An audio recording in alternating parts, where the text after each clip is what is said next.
Hi guys, good evening po. Saan po kayo? Lord Sniper po, yung tagapaglingkod sa inyo. Saan po kayo dyan? Dito na po tayo sa sa may po to, sa Visitas, no?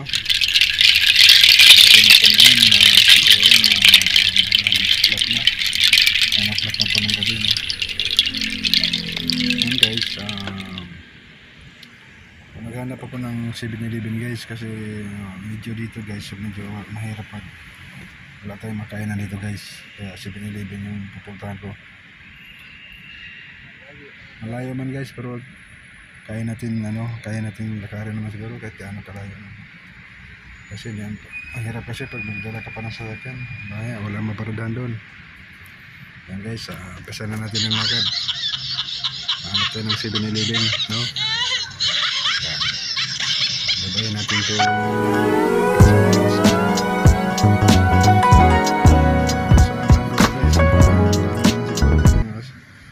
Kung walang Jollibee, may 7-Eleven yan.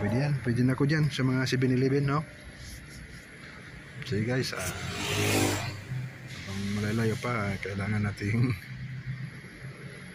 pero okay na rin yun dahil baka bang maglalakad ka, exercise din yun eh. Tama naman yun, di ba? Oh, yan guys.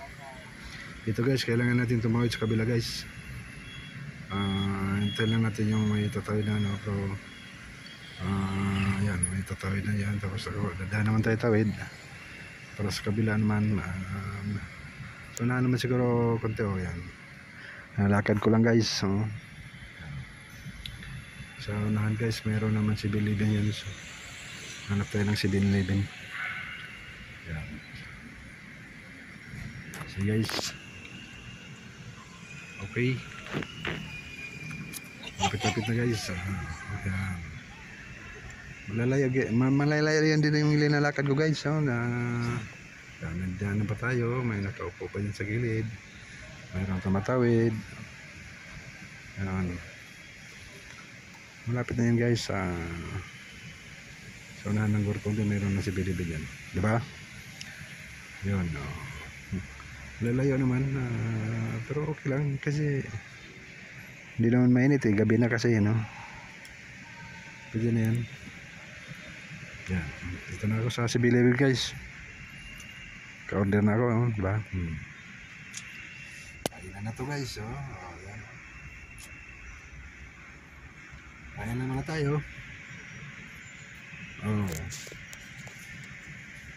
Yan, sito lang tayo at saka chicken.